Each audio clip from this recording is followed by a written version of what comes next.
Good morning, everybody. Jumping on to the next phase of the project here this morning and creating a basically core support to hold up the front grille assembly and also more than likely a place for hood latches. And what I've done so far was trim the hood to make it fit right again. Since this intake tube moved forward, we had to do quite a bit of trimming to the hood to get it to slide all the way back. And I've got the grille assembly kind of taped onto the car and just get an idea of what I'm gonna do. I believe I'm gonna use some 1-inch tube, got some thin wall stuff, and probably gonna come from over here. It's gonna be a bolt-on assembly. Goes like this, and it'll probably cut into here up this way and go behind the grills because I don't have hardly any room right here. As you can see, it'll go behind the grills, and then I'll have like a little 90-degree piece coming up for this to hook into.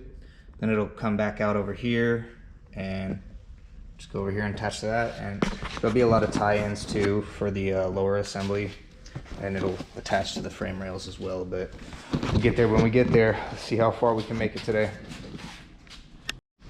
This is the tubing that I'm going to be using for the main structure. I think it's 063 wall, pretty thin, pretty lightweight, and my overall measurement for across the front section is something like 6 feet roughly with the bends in it. And I'm not wanting to try and cut it exact again this time because the last time I did that, it ended up being a little bit too short. So I'm gonna add on 2 extra feet, even though I hate wasting material.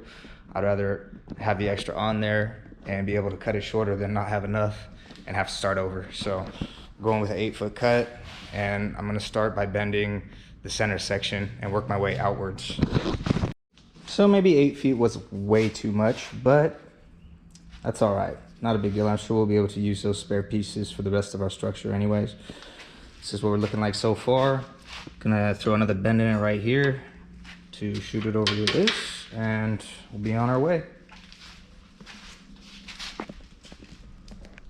We're looking pretty good.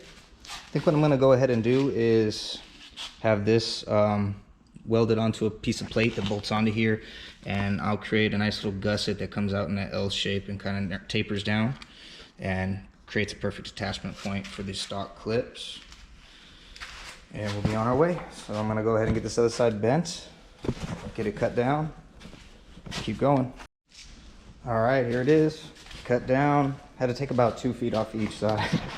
So I probably could have gone with 6 foot overall, but it's all good. I just got to get some plates made up, cut these to the right angles, get it in there. Got the bar all welded to the end plates, came out pretty dang nice. What I'm working on now is making some gusseting. I'm gonna have a piece here like this, and then I'm gonna have a piece here as well. And this one will attach to the grills. That one's just kind of for strength and maybe drill some speed holes in it, make it look kind of cool. And we'll be making 2 of each, obviously, for each side. Then we'll be making a little plate here to hold the grill, and we'll move on to adding more bars down to the lower portion so that we could support the valance and a bumper again.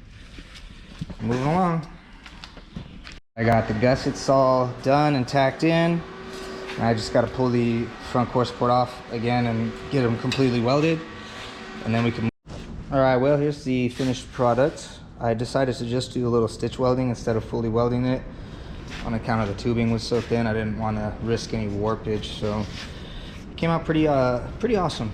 I'm happy with it, and next step now is to figure out what we're gonna do as far as mounting the headlights, and also run some bracketry down here for the valance and front bumper. So we'll get that figured out next.